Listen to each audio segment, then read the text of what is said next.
Welcome to my next episode of Unscripted. I am here with Rich Hayes. Hi everyone, Welcome. How are we doing? Hi Rich. How are you? Thank you so much for coming. How are you? I'm doing good. Yeah, good. Is your travel all right?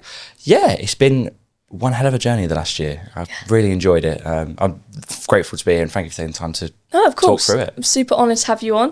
So Rich, while you're here, tell us a little bit about yourself, what you're trying to achieve and what you're passionate about. So I said, I'm Rich. I was the guy that teamed up with Simon Squibb and travelled the UK last year in a Dream Machine or Dream Van as it's known. Yeah. And the mission of the Dream Van was essentially to reach people that were unheard, essentially the people around the country that were coming to the van and had an idea, had something they were working on, and basically create a space for people to essentially just talk quite openly. It sounds bizarre, but getting people to come to a van and have a conversation with me or my partner and just talk about what they were going through at the time in their business. And the idea came from essentially a conversation that I'd had with a friend actually at the time, and I was looking through Simon's comment sections and I was like, oh my God, there's all these places and all these people that are saying, when are you in Manchester? When are you in Edinburgh? When are you in Bristol?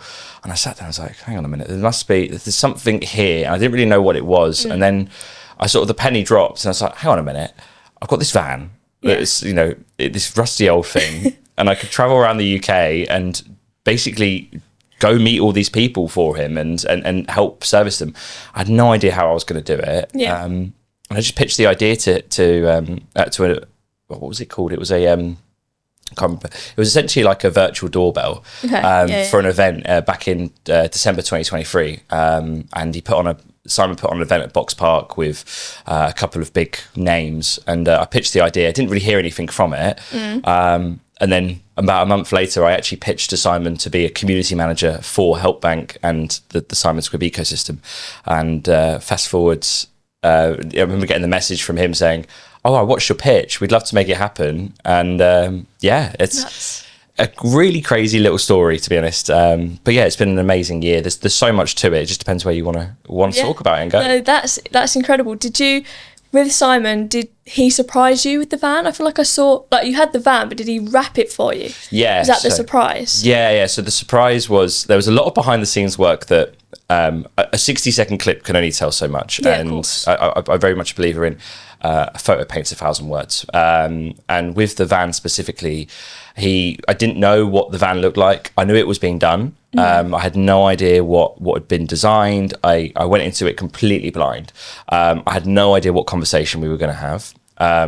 And the way it came across on camera was it just, how did you wrap a van in 2 hours? There was so much behind the scenes that happened. That was a lot of work. Yeah, we had a full electrical rebuild from a company called Dynamo Solar.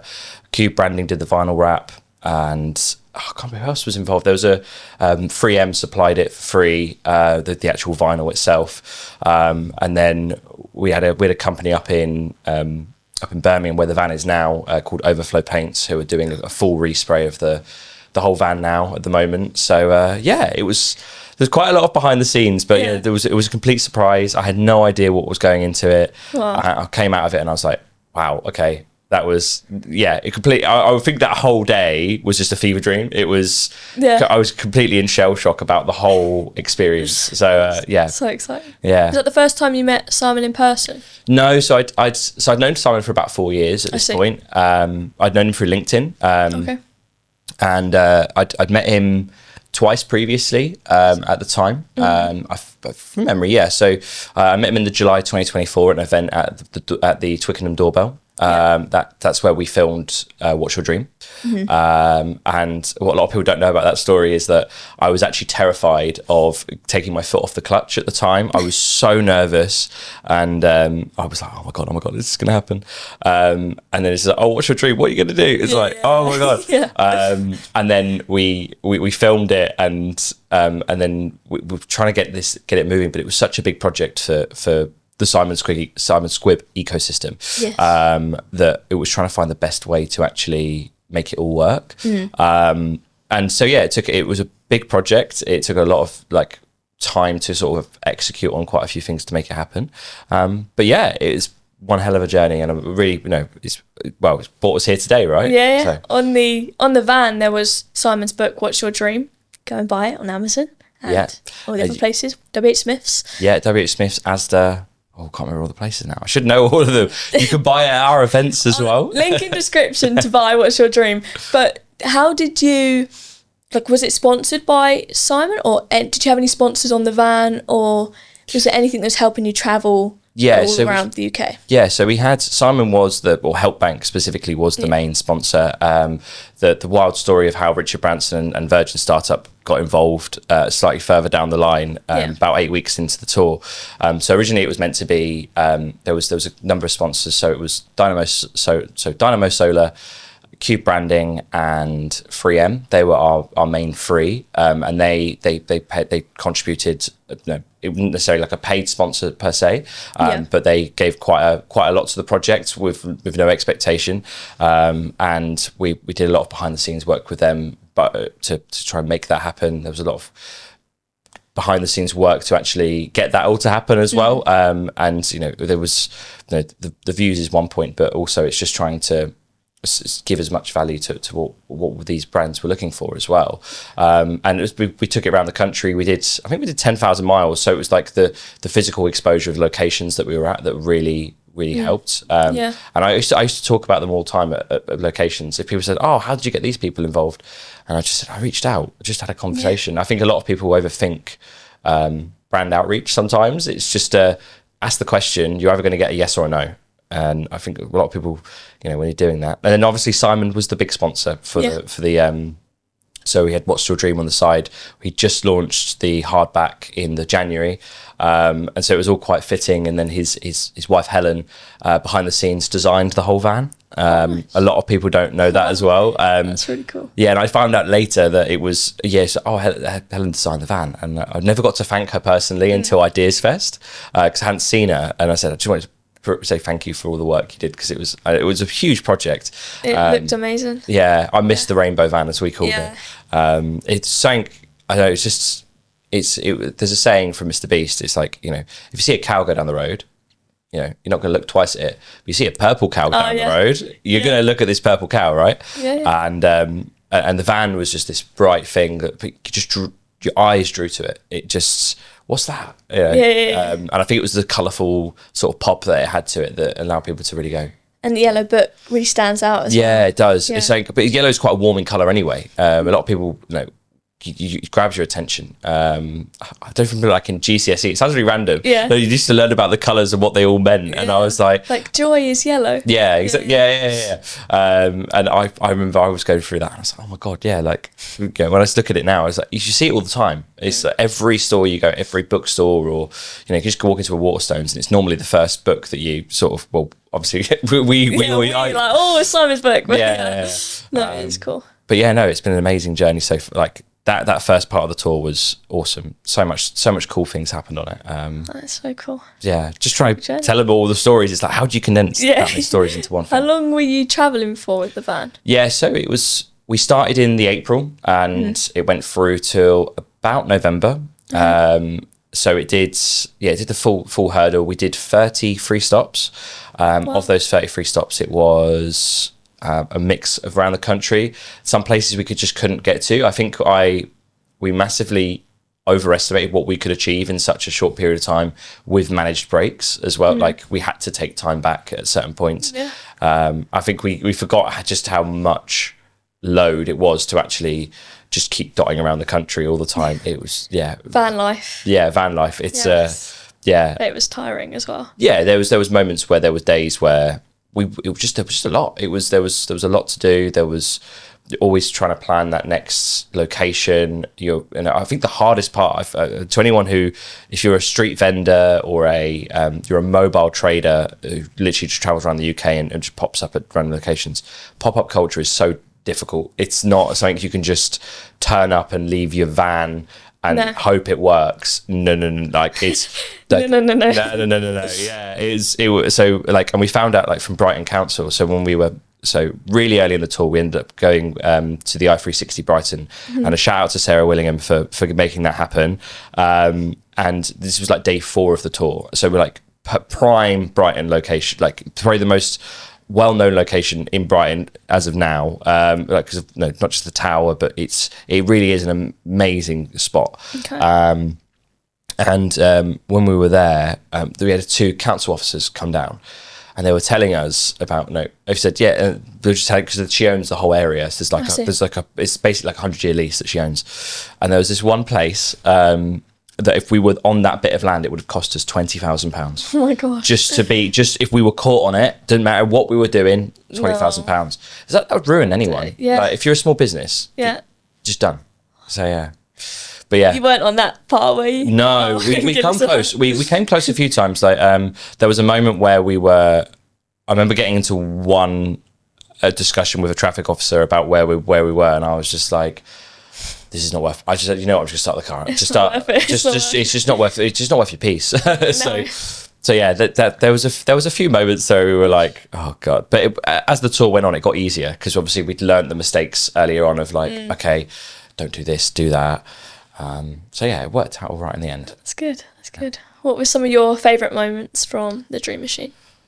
Oh, there's so many.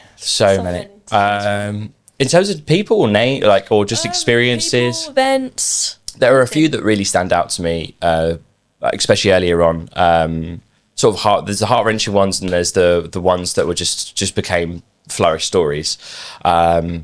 There's one woman called Rachel, and I wish we could find her. We still haven't. We put a video out for her. Oh, maybe she'll see this. Yeah, Rachel or her daughter. Anyone, if you're in Torquay and your name is Rachel, and you came to the Dream Machine in April at Pierpoint in Torquay, please reach out, because we'd love to have a chat with you. But the story of Rachel, very very quickly, she had this genetic condition, I believe, and it basically lost her eyesight.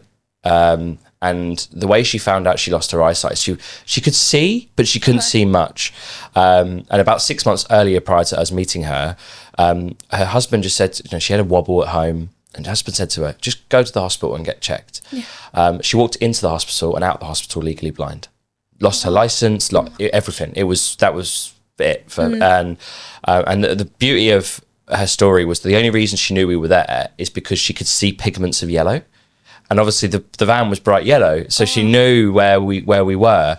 And she had a guide dog with her, and she came to the van, and she was a hairdresser, and obviously she couldn't cut hair anymore. And it was such a moment of, like, she was telling us her story, and she could see her getting emotional because she just wanted to work. Yeah. And she was in this constant battle with trying to, with disability benefits, and even what was more surprising is her husband was a counsellor. And even when you're in the system of trying to help people and help local communities, they couldn't do enough to essentially survive. I had 4 kids at home, most of which are starting to get older, where they're starting to leave home. And I sat there and I was like, oh my God, like, can we try and help this person? I believe we got Louise from Go Henry ended up doing a reaction video for her, but from memory, we never created that connection, that conversation. But she got really emotional about it. She just wanted to work, and even losing your eyesight, that shouldn't stop you from being able to just be. Yeah. So it's quite a hard. That was really early on in the tour, but like that day we left feeling like we had an impact on people's life. Later that day, that day was probably one of the crazier days of the tour, because it was just the opportunities that came off of it. One guy actually who pitched there got a reaction video from Daniel Priestley. He got access to Daniel Priestley's accelerator course, which is about £10,000. And I just told him he went to this event earlier in the day, and he had this flamingo like thing on. It was like an inflatable flamingo. Okay. And he pitched with the inflatable flamingo, and then Simon and Daniel did a reaction video to it. And they gave him access to the accelerator. Really, it's like the purple cow moment. Yeah, you remember the flamingo. And so that was one thing that happened. And then where we were on the pier, there was a hotel above, and there was this couple watching from the top of the pier. And they were essentially looking down at the van. Like, what's going on down there? And they were watching people like go back and forth to the van, but they were like, they could see their thought process in real time. So it was like they were sat there and they're like, oh, you know what? thinking about it, and then not. And then you could almost see like the real time objection in their brain, like going at full speed. And they were like, oh, okay, I'll think about it. And then you watch them come over, and to the point that they actually came down from the hotel and came to speak to us and said, like, excuse me, what's going on here? And it's like, oh, so Kirsty, my partner, explained what was going on because I was with someone at the time.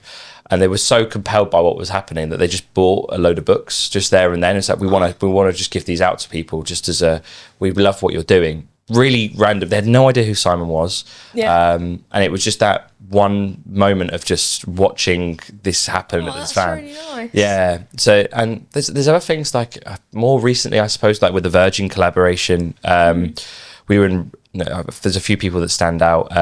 Manchester, Wrexham, and Birmingham. But there was 3 people from those locations that went on to Ideas Fest to basically pitch to the panel at Ideas Fest. Were you at Ideas Fest last year? No, I wasn't. I'll get you there this year. They will make that. We'll come this year. Make that happen. Don't worry. So you're coming. So don't worry. Okay, I'm coming. There you go. Come to Ideas Fest. Just coming. But at Ideas Fest we had a panel with Simon, Daniel Priestley, Nick Pritchard, and Amelia Sordell.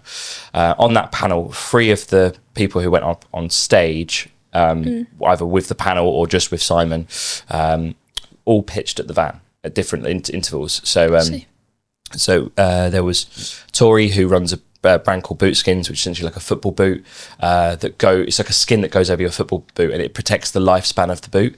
Okay. It not only protects the boot, keeps your feet warm, it expands the lifespan of the boot by about 1.5 years. And she's just created this incredible opportunity, and all she was doing it was because her son plays in grassroots football, and it was so beautiful about what he was talking about was his son was like, oh, my feet are always wet, I want something that's going to work. So she built it out of a need for her son.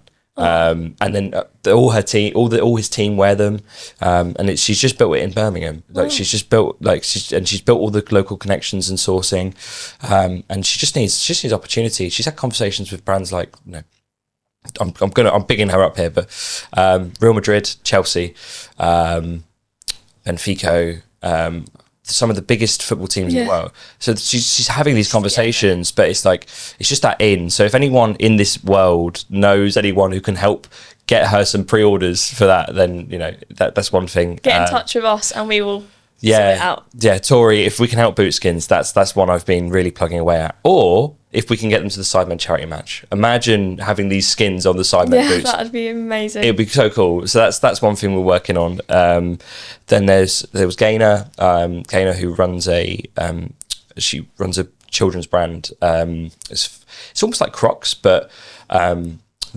she basically has a patent for the gliding mechanism on the boot, and it basically it fits to the child's foot, so it's designed in a very specific way that means that you don't have to buy a new shoe necessarily. They grow into it, but the sliding mechanism is completely adjustable and lockable. That is so smart. Yeah, that's such a smart product. And I remember meeting her in Manchester, and I was like, "Oh my god, this is revolutionary!" And what a lot of people don't know is that she went on Dragon's Den a year earlier. Okay. She pitched. She got an initial conversation with. She got a yes with a floated. I think it was a 200k investment. That was the plan. But what a lot of people don't see is the after. Is this like 1 in 10 of people who go on Dragon's Den get investment, and she was one of those 9 out of 10 that it fell through. But there's multiple reasons why. But like she knows what she's doing. She's been there, and now they're going to launch this year. So but again, just the exposure of going on Ideas Fest and seeing people having conversations, it was such a powerful moment for her to give her the momentum and boost. And then another one who was on the Ideas Fest panel was Kate, she runs a brand called Free Eater, which is a dietary restriction app. And what her app does is essentially from a personal need that she had from her dad. Okay. She remembered calling up for graduation, and she called 15 restaurants in her local area to where she was graduating, and not a single one of them could cater to her dietary restrictions or her dad's dietary restrictions. Yeah. So she built this app for dietary needs, essentially. So it's almost like the Uber Eats of dietary requirements. Yeah. That's really cool. All these brands the good businesses and brands are always ones that are built off of a need. Yeah. So like the shoes, maybe like buying loads of pairs of shoes, or for the boot, the football boot, to protect it. And they're all for a need, and that's why they do well, because other people are like, that's really handy, that's something I could use, and I have this problem. It has to be solving a problem, you know? I think it comes into the point we want to speak about, which was like, when you talk about what the problem is, like when it genuinely solves the problem, it's not about, you don't have to force a sale or like force a conversation. You either believe in it or you don't. It's you either take it or you leave it. It's, you know, and if you don't, but if you think, oh, this is impressive, I guarantee you'll tell someone. And that's I think that's one tool that's really underrated is word of mouth. Like it is the most powerful tool. People say it all the time, but I think I've seen it so much in person. Like the conversations that happen, it's infectious when it happens. But yeah, no, so there were three examples, well, multiple examples. But yeah, there's so many other ones that come from the tour. I think that the big thing for us was just trying to create the space for people to have conversations. I'm thinking of more now, but we could literally spend hours just talking about the people we met on the road. But yeah, but it was, what I didn't realize at the time was the long-term impact that it would have on people. Like, you know, we've got one guy who pitched in Taunton, just as a very quick example. He had a mega reaction clip, as we call them, from Simon, Roy Samuel, John Caldwell, Piers Linney, and Rory Sutherland. So like five mega entrepreneurs. That's really cool. Yeah, and I'm not too sure if I'm allowed to say this yet, but two of the entrepreneurs have both reached out to them because they're avid bike users, one of which owns a bike brand, and they've asked him to design a helmet specialised to their requirements.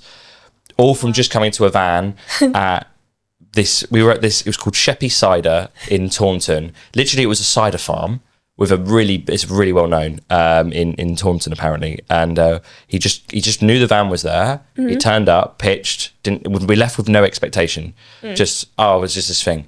And then Taunton was like July last year. So you fast forwards the journey, like, you know, and we get these reactor clips going, and we get people talking. We find that stuff starts to happen. It's just to bring it all together. It's like the glue. Once you bring the glue together, and then stuff starts to happen. Yeah, that's where the really exciting stuff starts. Do you ever have people or dreamers come up to the van and like they're scared to actually press the doorbell, and like you've had to motivate them more, encourage them? Absolutely. So I learned this earlier on in the tour, that when you're talking to, what you need to do with people is validate where they're at, and have just an honest conversation with them. And I think places like Shark Tank and, you know, Dragon's Den, there's a lot of coaching that goes on behind the scenes that people don't know about. And essentially what I do with people is I give them the floor to explain where their idea is at, and then I work back their idea or their business from where into a 60-second pitch. I've had people completely terrified who are like, I've had people cry on me. I remember one woman in Brighton, beautiful brand. This person knows who they are, and I had them reach out to me, and they were so passionate about what they were building, but she was still dealing with the previous sort of experience from her last company, where it was quite a hard time there, and, you know, she had a really stressful job, and it basically pushed her to the point of basically an anxious breakdown. And then she built this brand out of the pain of that happening. It's a clothing brand based in Brighton. But, you know, we worked the problem. And then since then, she's had an interview with Help Bank, and she's had a clip out on, and she's starting to get more momentum from. That's so good. You know, but Brighton was July last year. So it's the progression. People forget that, I think, with the doorbell is not the end of your journey. It is a step in your entrepreneurial journey. And I think that's what I've been trying to get across to people the most. People saying, "Oh, where's the content? When's this happening? When's that happening?" Totally fine. You know, it's there's a lot of. You know, we had 2,500 people pitch. Yeah, of course. But it's like, what if something wasn't to happen? Like, whether it's not the doorbell, it's even with Dragon's Den and Shark Tank and stuff like that, there are so many clips that do not see the light of day. Like in post-production, like Pete is brutal. But we are trying to get every pitch on platform this quarter, to make sure that we're getting people seen and given the exposure, and getting people in the community to help these people. I argue the best thing for people to do is document the experience of coming to the doorbell. Document it and post it. Tag Simon, tag Helpbank, tag any entrepreneur you want to work with, tag them in that video, because that, I would argue, is infinitely more powerful, because it's showing your action steps, that you're documenting your personal journey. Yeah. And I've seen people who have gone on and done that, who have done millions of views just by documenting that they went to the doorbell. So not necessarily, so use that as an opportunity to push you forward, not just press it and then wait. Because I was one of those people that waited. And I wish I'd just done the thing that to make it happen, you just got to go and do it. Yeah. So for anyone who doesn't understand what we're talking about with the doorbell, just explain like where the video goes and how that. Yeah, sure. Like, explain Helpbank a little bit. Sure. So the Doorbell of Dreams is essentially the concept in full. It's like imagine it like a micro version of Dragon's Den. You pitch to it, and what we do is we take the clips and we review them, and we see if we can build them into what we call hero stories. There are obviously there's so many clips, but the ones that do the best, so to speak, and with the need is the clearest. Imagine it like Make-A-Wish. So my dream is to work with Richard Branson and travel the UK and help people with their businesses. Okay, that's great, but you've called out someone specifically. Yep. You've given that sort of specific need of, I want this thing to happen. I want to actualize that. Or I want to be at Ideas Fest this year and have a trade stand. And I know that you guys have a network with the founders of Ideas Fest. Can you help make it happen? Yeah. We probably could. Like we could take that person and make that introduction. So we are almost a place for super connection. And Helpbank exists as a platform for community, but more importantly, it exists as an ecosystem to give people opportunity. And so we post all the pitches on platform. We take those, and that's in a section on the Helpbank platform called Doorbell of Dreams. Okay. We post every clip there. We then also take the clips from there, and we review them to see if we can introduce them to our network. So we have brands that support us, and we have brands that we reach out to see if they can help with these dreams. So we're actively going out. So although stuff doesn't necessarily happen, like you pitched a week ago and then something happens a week later. Yeah. These conversations take time. And I think with the entrepreneurial journey, it's about trying to make those introductions, and sometimes they're quick, sometimes they're slow. I argue that sometimes the longer it takes is also sometimes the most exciting stuff comes out of it. And so those conversations get posted on the Helpbank platform. They get posted on our Instagram, TikTok, YouTube. It gets posted on all 6 platforms we will operate across. And then sometimes, depending if it leans into the Simon ecosystem, as I call it. So Simon's main channel, or the real Simon Squibb channel, or the What's Your Dream channel. There's so many channels. Yeah, and then you've got 19 languages that everything's in. I think it's more than 19 now. We're just about to launch in France as well. So book in France. We launched in Korea. If you add up all these, people actually forget how big the network is. Scale is. Yeah. And a lot of people don't know this, but if you want to work, if you've got a dream and you want to have a brand that's present in South Korea, the Doorbell of Dreams clips in South Korean they love watching them. Like most of the videos do 80,000 views. Like just from pressing a doorbell. That's crazy. Really, really, really cool. And we just translate it into Korean. I believe we have an international editor for that as well. And they sit there and the clips do really well. It's really random. Like, honestly, the scope and breadth of what we do is massive. I think I sometimes don't always see. There's so many moving parts all the time. We don't always see what's going on. Yeah. But yeah. Wow. So that's in a really roundabout way how the Doorbell of Dreams works. You take the pitch, put it on the platform. We see if the community can help you. And if they can, amazing. If they can't, it's okay. In the meantime, we take some of those clips and we see if we can build those into mega stories or mega reactions with entrepreneurs, where I was talking about the 5 entrepreneurs that we send the same clip to the same 5 entrepreneurs. We also, one of our super connectors, Roy Samuel from Connected, he tries to see if we can take that conversation and introduce it to his network, and he is a super connector, and we've had people who have gone on track days with professional athletes. Yeah. We've had people get into, we had a political podcast host that wanted to interview politicians. So we actually took him to the House of Lords and introduced him to a load of lords. It's so exciting. Madness, like some of the stuff. So just from pressing a doorbell, that's the sort of stuff that happens. Did you say there was a doorbell in Twickenham? Yeah, there's a doorbell in Twickenham. There's a doorbell in Dubai. Ooh. And then we have our mobile doorbell, which is like our event doorbell. So that's like a mobile. So it's essentially the van, but in a warmer environment. Okay. So it's like in the sense of we don't freeze outside the van. So we take it to a location and we sit there for the day. We have a booth now. So we have like it's almost like the way it looks like, it's like almost like it looks like a changing room, but it's completely soundproof booth. Oh, nice. And it's on an iPad now.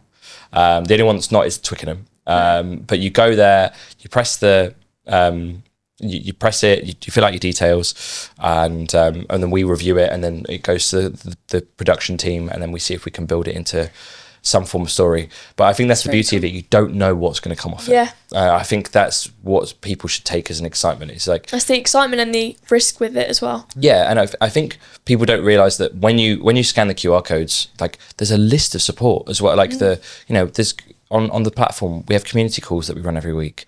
We have people in the community, like who are ex-founders, who have then come onto the platform to offer advice and support on how to build businesses.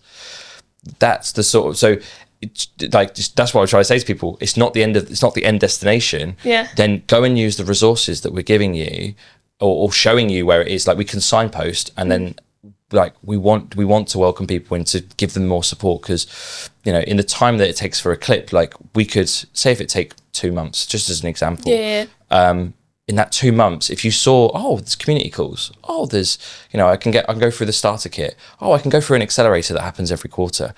Like there's so much value available. It's just we're trying to find the best way to signpost it to people. It's finding your network and finding people in your circle that can help you and push your dream out there. Absolutely, completely agree. If you haven't pitched your dream to the doorbell, don't be afraid. Go and take that risk. Take that next step in your career, your dream, your job, your business, whatever it may be, and just go and do it, because you never know what's going to come out of it, as we are explaining. I think that's it. Like you just don't know. Like I think if people, and it's okay to be nervous. It's okay to have personal objection. A lot of people come to the mobile doorbell because they want, like, I kind of explain it like a bank. You used to be able to call up, you still can, but I used to explain it like when you had a problem with your bank account, you used to be able to call someone up and have a conversation. With the mobile doorbell, whether it was the van or what we have now, you can have a physical conversation with someone. You can validate where they're at, what they're doing, why they're doing it. And you can almost like litmus test their idea or their business. And then you can give them the structure framework that we use, which is, and it's really, really simple. It's a dubbed down version of Daniel Priestley's model. So Daniel Priestley's model is, I can't remember the 6 points now. A great one. Well done. So I've dubbed it down: who you are, what you do, why you do it, what do you need? And the biggest one is the need. A lot of people don't know what they need. 9 out of 10 people I've spoken to just look at me blank in the face. It's literally, and then I've had like half an hour, 45-minute conversations with people trying to get them to get to that point, and they're just not ready. And I'd rather give someone the feedback and not pitch, and use the information I've given them. And if I have to write them 7-point plan of what to go and do next before you come and do this, I will. Yeah. Because sometimes it's not the right time to pitch. Sometimes they need more time. And if you're right at the beginning of an idea, you need to almost manipulate it a little bit. You need to test it. You need to. So is it 60 seconds, you say? 60 seconds. Yeah. So yeah. You've got to have it planned. But if you're nervous, that's okay, because that means that you care. Yeah, so. Exactly. You like me as an example, right? When I had Simon and his videographer Dudley filming me at the van, I was more afraid of like taking my foot off the clutch and hitting Dudley, and my leg was like a tambourine, and I was so nervous. And it's like, that's why in the clip that you only see like a really small segment of it, but I was so nervous. And there's so much more to that whole scene that we never saw the day of light. So I will try and find that and post it, because there's so many funny bits of that like it's only like a 10-minute segment of the day because there was so much going on. But Might go viral, that clip. It So could. being open and honest about your journey. Yeah, I think that's what what I'm trying to do this year is give people like what happened, why it happened, what worked, what didn't work. Because I hope it gives someone advice and support. That's all I want it to do, because there's so much that I learned that I wish I'd known a year ago, and I'm just now echoing what I learned then. Now, I love that. I heard you're getting rid of the van now, but you're still travelling. Is that right? Yeah, it's a really weird period, and I still don't really know how to describe, because so a lot of people don't know that I've had that van nearly 6 years. Yeah. A lot of people think Simon bought the van. He got the van resprayed and rewrapped, but the way it was framed the way it came across. Was that he bought the van. I see. And so that's actually been my identity for my 20s. Like Rich in the van guy, and I'm like, yeah, that is me. Yeah.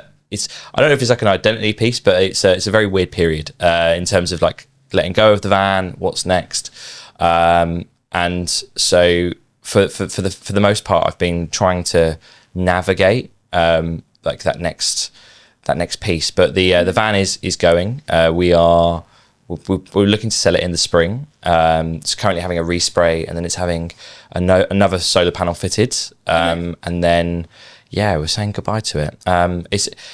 I feel like it's the right time for it to go. We're still going to be traveling. There's some incredible opportunities like internationally coming up, which is kind of what's exciting me the most. It's that I love seeing new places, and I learned so much by being in new places. Like I spent a lot of my earlier 20s traveling as well. And so my ethos very much is I love traveling and helping people.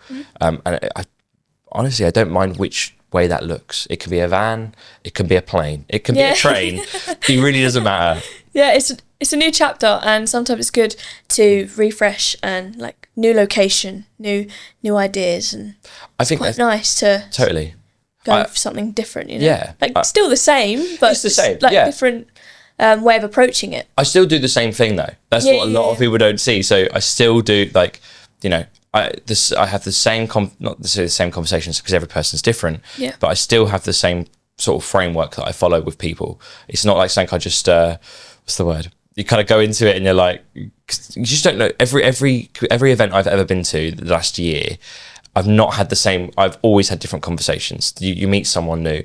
I met this one guy who I'm doing some work with in the coming weeks, who runs a mental health brand up in Durham. Okay. He's building a mental health app for men, but it's more of a wider sort of focus niche. But his account's doing 12 million views a month. Wow. And but everyone's looking, it's following and going, oh, he's not got a massive following. That doesn't matter. Yeah. The views, it's the views that matter. It's like you've hit a nerve somewhere. You're hitting a niche. That's what people care about. Yeah. And if you can, it's. And so obviously there's something in his messaging that people are resonating with, and you've touched. And the way someone described it to me is like when you touch a nerve, it's like if you touch that nerve deep enough, people will watch, and either comment or share. Yeah. And if you can get them there to that point of like you just hit a personal sort of feeling, that's when you're on the money, and that's when you're like really sort of bridging a gap in a niche as well. Yeah, you got to be relatable. You got to be helping someone, giving advice, or if someone can relate something, they'll usually remember you. Exactly. That makes sense. Yeah. Completely agree. Were there any difficulties with operating and running a van or living van life, or have you come across any problems? So many. So many problems. Oh my God. So many. The van, so part and parcel, it's an old girl. Yeah. It's a 2009 Mercedes Sprinter long wheelbase. By all accounts, by the way, brilliant van. Like I've had a fantastic time with that van. Yeah. But over the 5-6 years, I wouldn't like to disclose how much I've spent on that van. To be fair, it's a lot of money. But it, when it's, I think of it like a home. I think of it like a story. In life, even if you had a home, you'd probably incur some form of cost at some point. Yeah. So these things happen. So I've kind of like brushed it off. It's just one of those things. Take the lessons, as they say. Yeah. If it wasn't location finding, if it wasn't the van never, in fairness, I never stopped at the roadside and it didn't break down on me once. Wow. So that is that's good. That's a bonus. That's good. I've never been stuck at the roadside with the van, ever. Not saying that I haven't noticed stuff going wrong with a van. I remember one time it being in the Peak District and my van was like shaking and I was like, this is not right. And I got to this farm that we were staying at the time and the prop shaft, so basically the main bit of the van was like, they said it was about 10 miles from a catastrophic failure is what they described it as. £1,500 later. That was about 3 years ago. So yeah, there's been issues, but in more recent times, there was a couple of things that went wrong. Normal things as well, like wear and tear. So wheels, track rods, engine issues that we didn't know were engine issues until later on. But it's done me well. Like it really, really has. And I'm one of these people that it's like if something needs doing, just pay for it. But obviously it gets to a point where, you know, I've looked after that van from an inch of my life. Yeah. But I'm very proud to say that I've never broken down at the roadside with that van. I just had a thought of you breaking down like the M25 or something and the people parking behind you to pitch their dream to the doorbell. Do you know, one thing we knew would make really good content that never happened? What's that? Traffic jam, right? Imagine a traffic jam and you're stuck for 5 to 10 hours. What do? Get the doorbell out. That'd be go down the cars, right? Yeah. It's a great content idea. Like go down the cars. Like I'm taking this clip, by the way, and making it into a thing. Take the doorbell and just, who's got a dream? It would bang. Would go so viral. It would go so viral, wouldn't it? Like just take a doorbell, and if you're stuck in a traffic jam, get out your car and just go down the street. And sometimes, like, sadly, in this country, we do have notoriously bad traffic jams sometimes, like road closures for 6 to 8 hours. Imagine if you're stuck for that many hours and you're like, oh my God, just go interview someone what their dream is. Or like hand books through the car windows and stuff. Right. Like what Mr. Beast did on one of his videos, he was handing money through the car windows. Really? Yeah, there's a clip of him and he was just like, do you want 10,000? And he just people were just rolling down the windows like, what is going on? He was just in the middle of the street. But surreal. It went viral because like, it's different. It's purple cow. Purple cow. Purple cow. Purple cow. There we go. We've got to make a traffic jam into a dream stop. We've kind of covered this question, but I'm going to ask it anyway because it was from our audience. It's, what advice would you give someone about how to make a pitch stand out and how should it be structured? We obviously said have what you need, but how can they make it like really, really powerful? Do you know? Pain. Need. Yeah. And then I think the pain kind of fills into the purpose. But why are you doing this? Where does it come? Where does the idea or business stem from? Is it just, you know, is it because you've had such a traumatic experience last year before?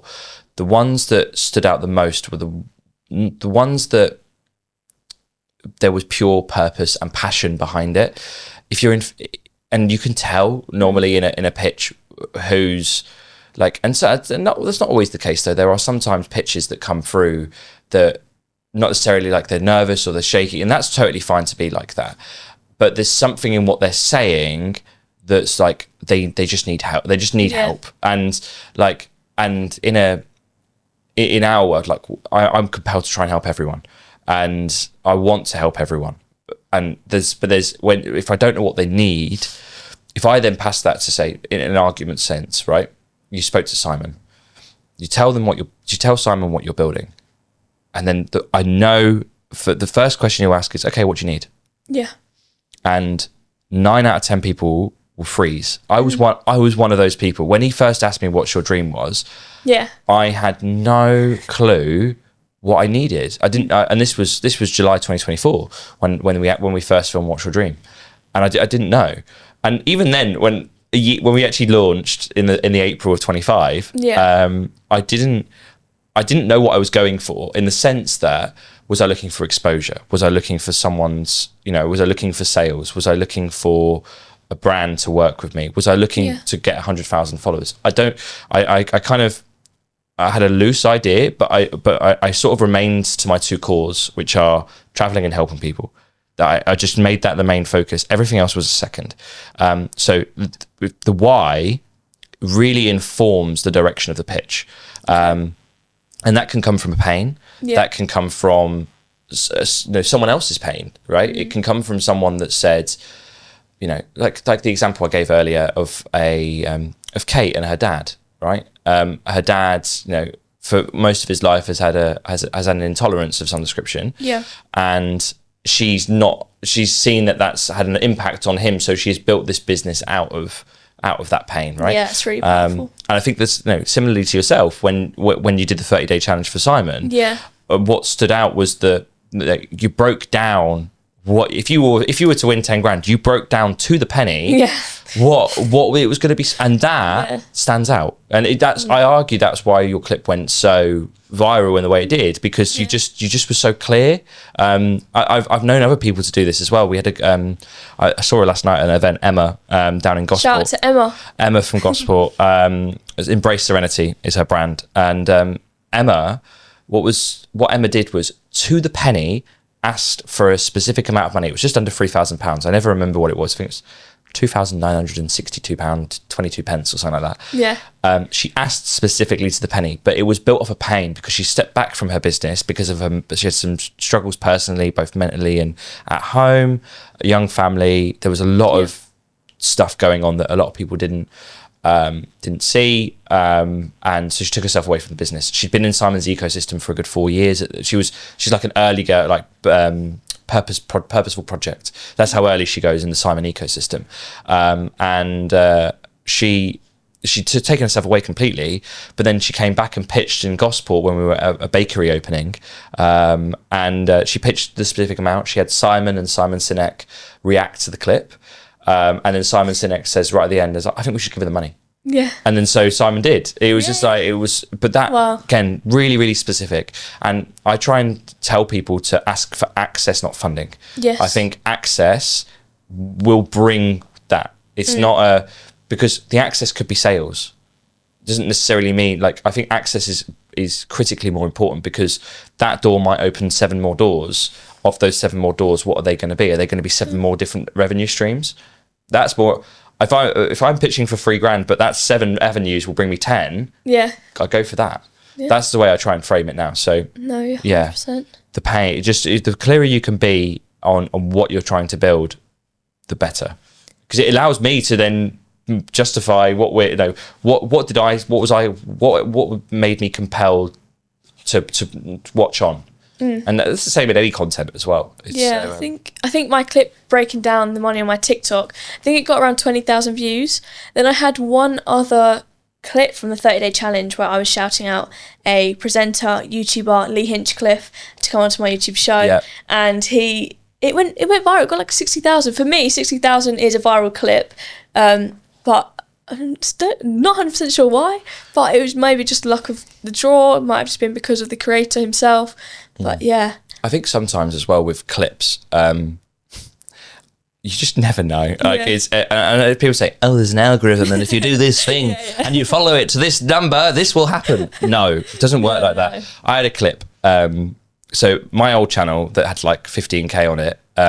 Rip Rich Does Van Life. But I don't use it anymore because it was niched so deeply in van life that trying to build it out in another niche using that channel was like, it was like, it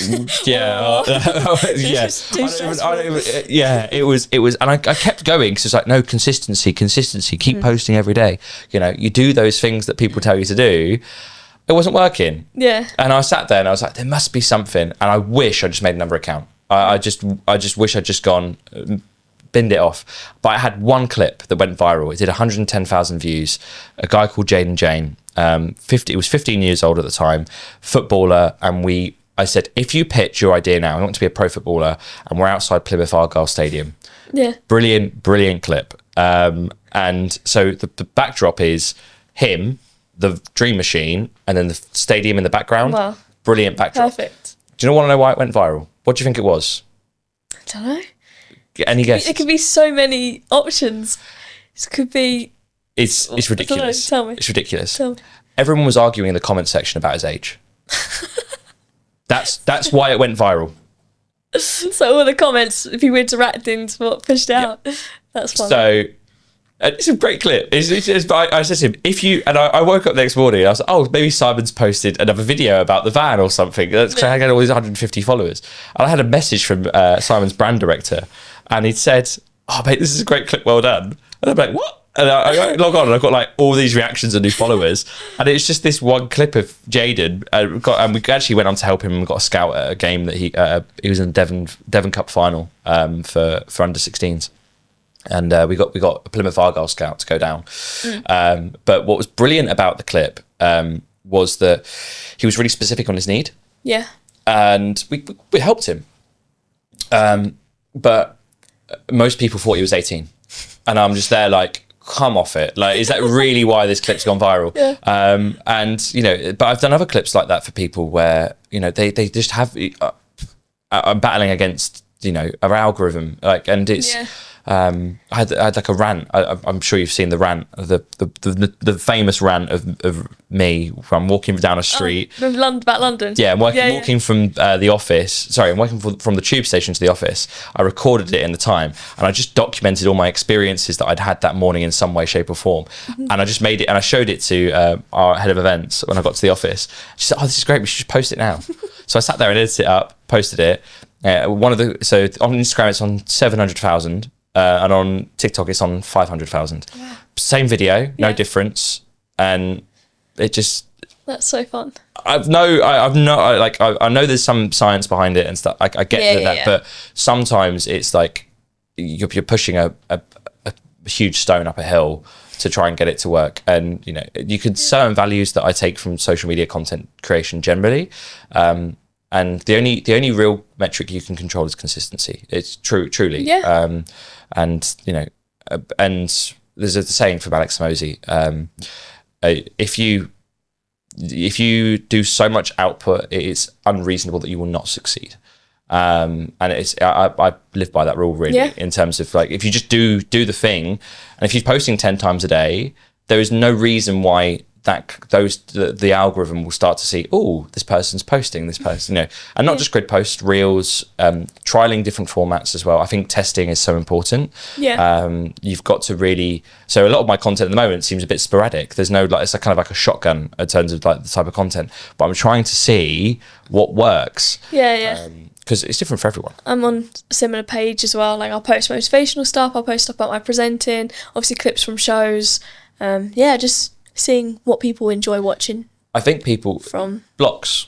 It's blocks. You've got your core block, that's what you focus on, and then you have an experimental block, and then you have almost like a, I don't even know what to call it. Something where you just like, you mess around, do different things. Yeah. So I used to use a model called PVCC. So personal, valuable, credible, comedic. And it was actually a model I used for LinkedIn, but it's actually quite transferable to every other platform. Okay. Your personal and your valuable will always carry. Yep. Your credible is like a Trustpilot review or something like a feedback from someone you've met. And your comedic is, you know, just share a meme every so often. One of our guys, our head of marketing. Yeah. He does a lot of LinkedIn content with memes, and they're great. I love watching them. Yeah. Because he's like, he hooks me on the meme, and then I'm like, okay, what's the insightful bit of information? And it's brilliant. He's got a really, really good knack for it. Yeah. But yeah, it's different for everyone. Everyone's got a different approach. When did you start creating content? About 4 years ago, but not like a. No. I tried starting my own. So I used to work on luxury boats. That was one of my earlier careers, and I started dabbling in content with a YouTube series. Okay. And I used to had this YouTube series called Too Long in Toulon. I used to live in Toulon, in France, and I was in COVID. So I started a YouTube series then, and I started trying to get back into content, and I had massive imposter syndrome about content. Really struggled. What would people think of me? What would this? What would that? Yeah. And I wish my biggest regret is not continuing the documentation, like actually building a YouTube series. And I've always wanted to be a creator for about 9 years. Inspired by the likes of the Sidemen. I've watched a lot of their earlier sort of I grew up on their GTA series basically. Yeah. Vanos Gaming. That was my era of people that I watched. And if you're an OG, you go back as early as Soviet Womble. Like that's really early, like gaming sort of YouTuber. That's what I used to be inspired by. And I think a lot of kids and even adults now, like YouTube's been around for 20 plus years now, and it's like a lot of people forget that that's like a long time. So I've always been inspired to be a creator, and then more recently, I think I started taking it more seriously after. It was about January 2023, maybe slightly later actually, for about 2024 actually. And then I started doing van life advice, what not to do, what to do. And I had I used to do a lot of grid posts, advice grid posts on van life. Yeah. And they always did silly views.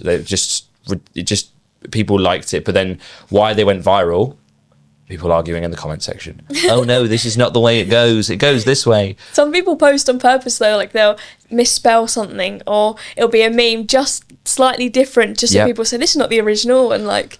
Oh my god, it's funny to watch though. But then you goad it on a little bit. You just egg it on, like, because you know they're going to re-engage, right? Yeah. So it's like not in a spiteful way, but just give it a bit of flair. Like there was one guy that left a comment, and it was just really like rogue, and I just said, "But I got you to comment," and that comment has more likes than most. But I just went, just play with it. They'll forget about it. That's the thing with content. I think a lot of people forget this. Like, if you post as consistent, like if you just post consistently, actually life moves that quickly, social media moves that quickly that you'll watch the clip, you might share it with your mate, and then you'll forget about it. Yeah. And I think that's the one thing. If you're worried about doing content, just do it, because a couple of people will have opinions, but do you really want to care about the opinions of those people that they're not? They probably want to do it themselves, and they've probably got a bit of bit of envy. It could be a number of feelings, but it's normally those people that are like, there's jealousy in it as well. There's all sorts of feelings, but I think the thing is just doing it, just getting out there. I think a lot of people worry to post multiple times a day in case it's somebody's coming up on their feed and like they're being seen multiple times, but I don't see a problem with that, because like you said, everyone's too busy in their own lives. No one's really focusing on what you're doing, if that makes sense. Best bit of feedback I ever get is either I meet someone who on events, it says, "Oh, you're that guy," or I've seen your content. And I'm like, "Good, you've seen my content." That's all. But it's feedback. It's like, okay, you're seeing it. Good. That's good. That's the best. It's getting the reach that it needs. Correct. Yeah, and I think that's what people forget sometimes. Is that we're so focused on the small numbers. Like it's I had a clip the other day that I loved the post. It was off an experience that someone who I'm a good friend who I met on the road, and he really well put, like, he was talking about dreams and how dreams are, maybe they should just be dreams.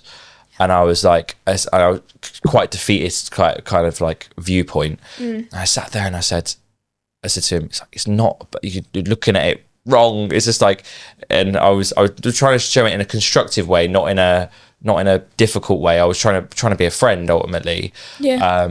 And I made it into a post, and it didn't perform as well. But it's probably one of my favourite grid posts I've ever written.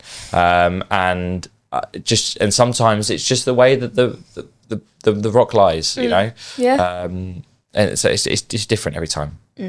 But again, I can repost that in 8 weeks. Yeah. Re-edit it, delete it, re-edit it, and all of that. Yeah. Just play with it. Like everyone. I think the best bit is the right thing to be doing is building with creators who are also building.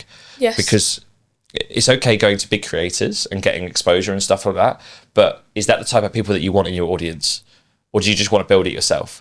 So if you stay small enough, long enough, you'll be big enough soon enough. Banger quote. I heard that the other day. Is that your favourite quote? At the moment, it is. Yeah. That's actually a question I was going to ask you. So you're kind of. I'm ahead of the game.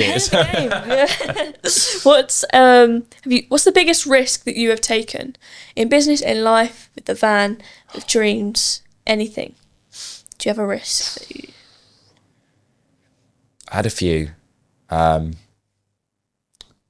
Really thinking on this one. I think in recent times, like in the last few years, one of the biggest risks I did take actually was I worked in telesales before I ended up doing this. Yeah.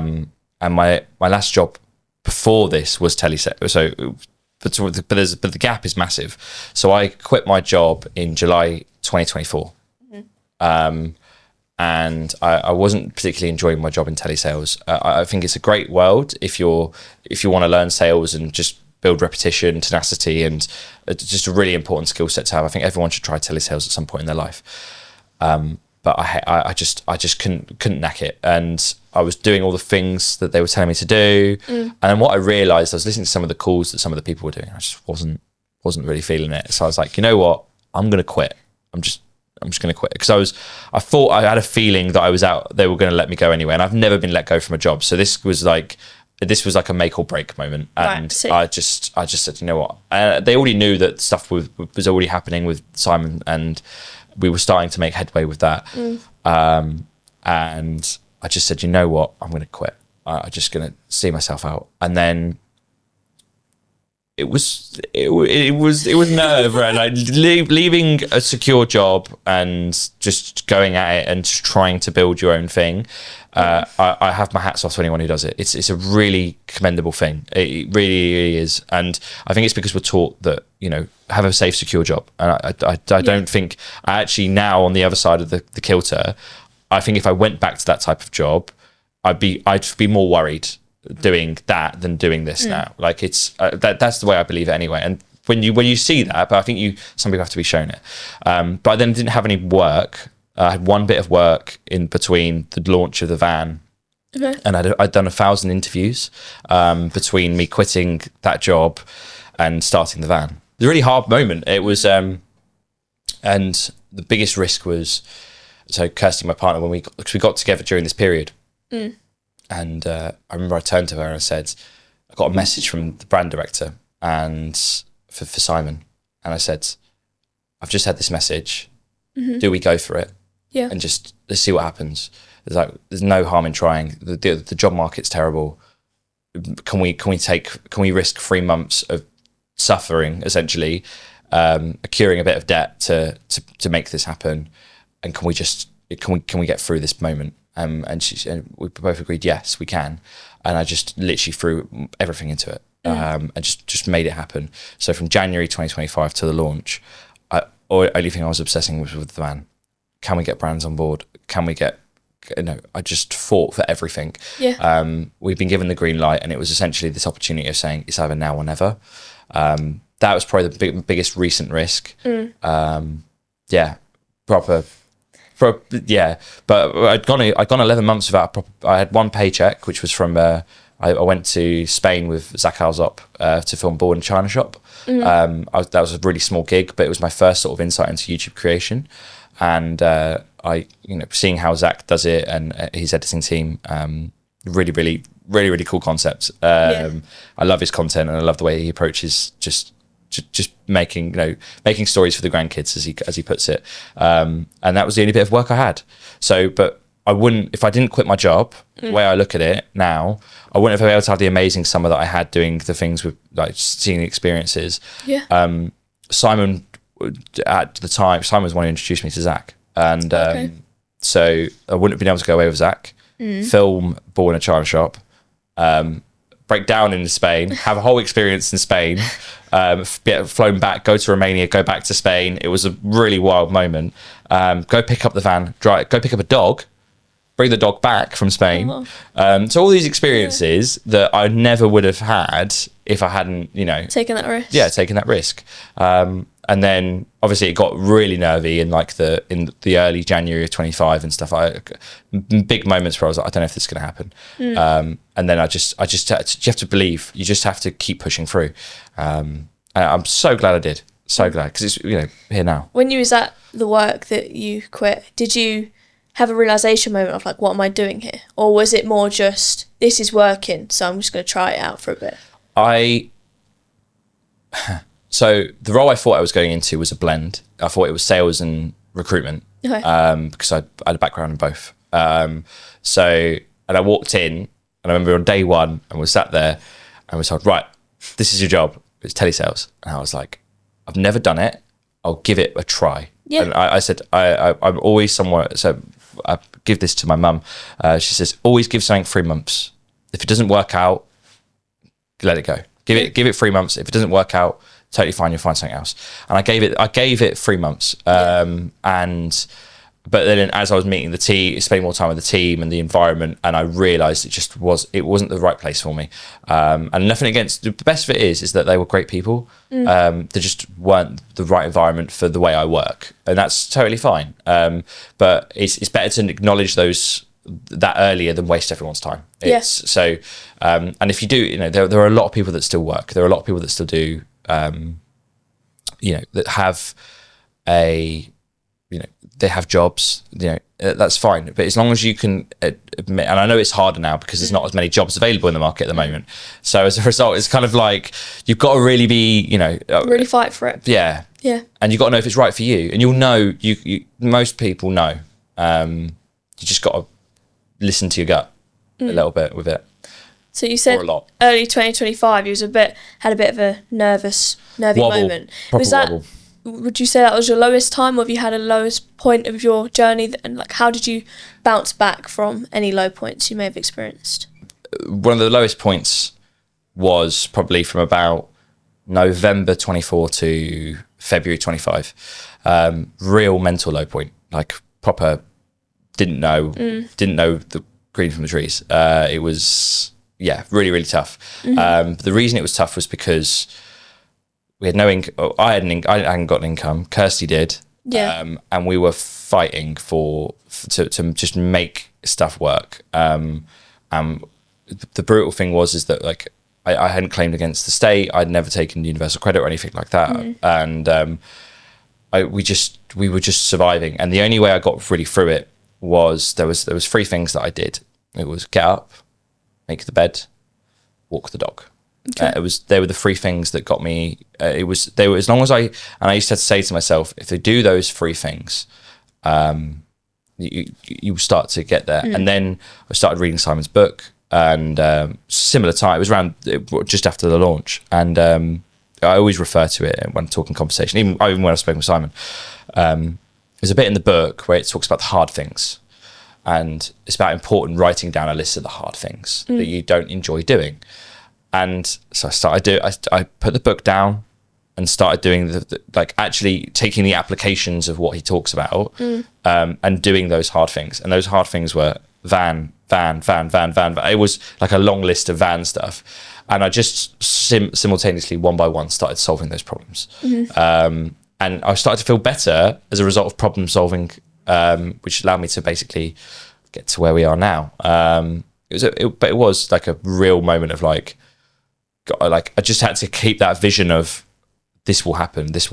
And as when we started getting more yeses, it was like a snowball effect. And then I was like, okay, we can actually make this happen. And I think there's an entrepreneurial mindset shift that everyone has to go on to make it happen. So when Simon presented the offer that he did to me when we were at the van, on the reveal day, I knew the mental journey that I'd been on, and I knew I couldn't give up on it because I'd known how much mental load it would put on me to achieve it. And a lot of it that nobody really knows. I haven't really spoken about it. So that's... I mean, look at you now, achieving incredible things. It's been a wild year and a bit. Yeah. It's not even a year, actually. Like, since we launched, it's not even been a year. It's been 10 months. That's mental. So exciting. Mental. So many exciting things to come for you.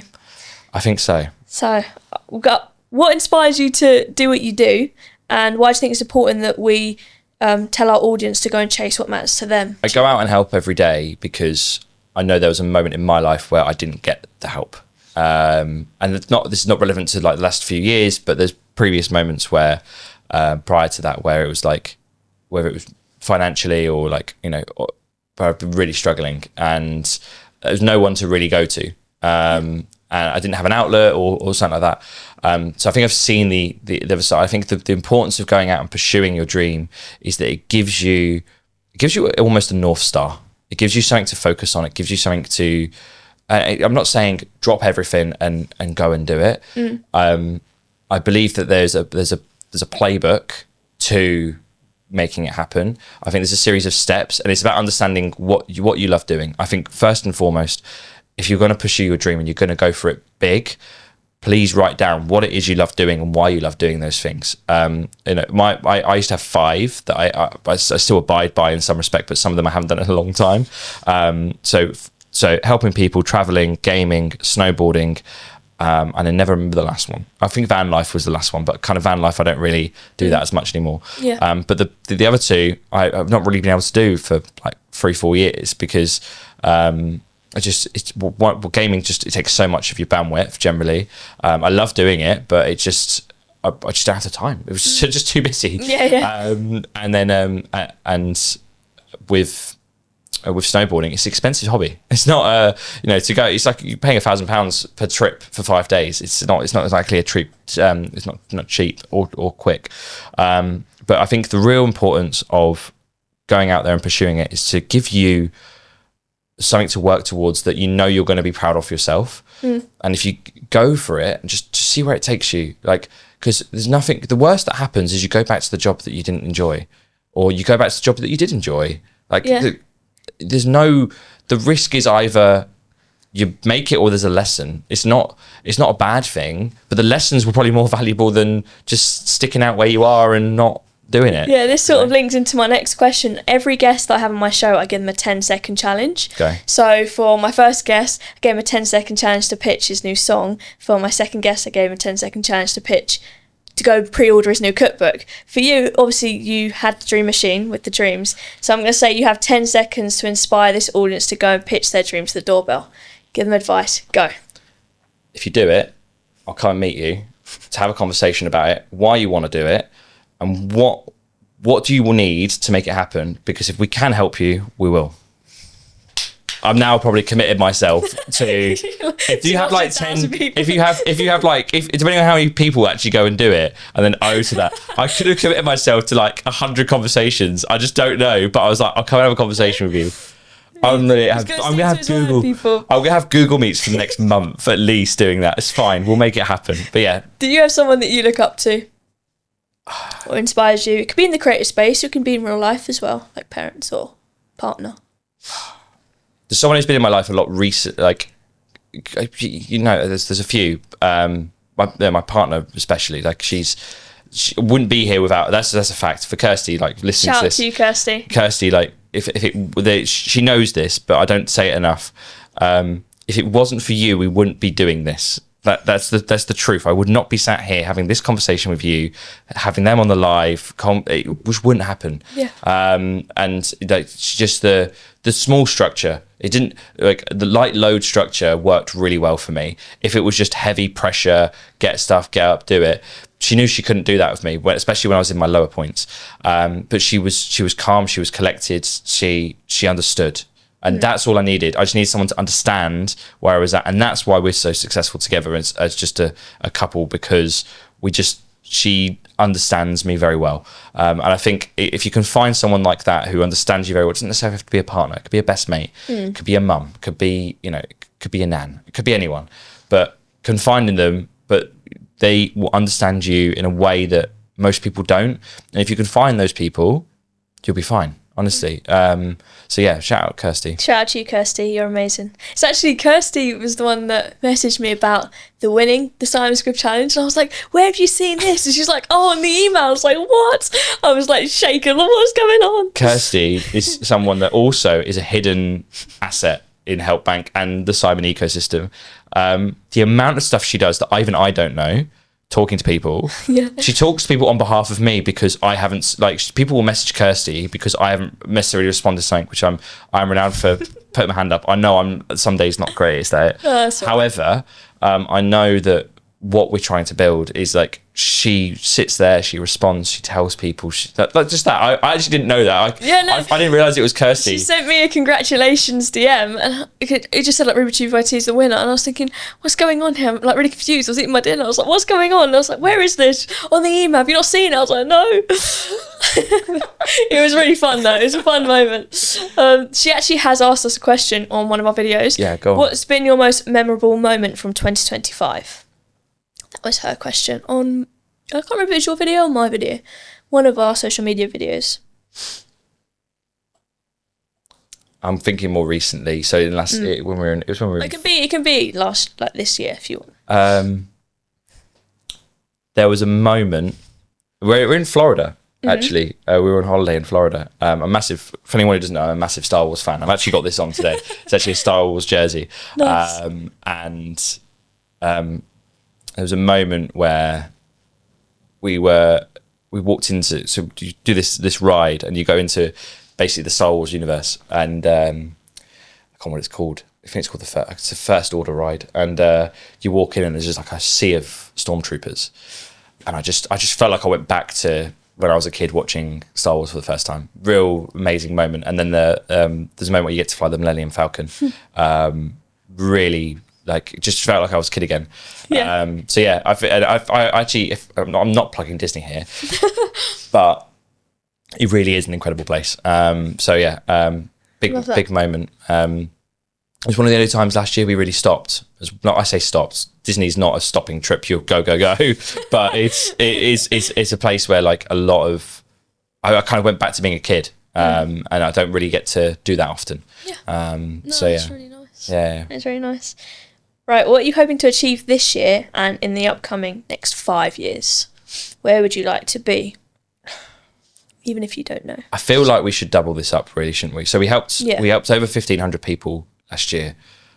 I would like to help 3,000 people this year, and help is very undefined in some respects. Like it's help starting a business, it's help having a conversation.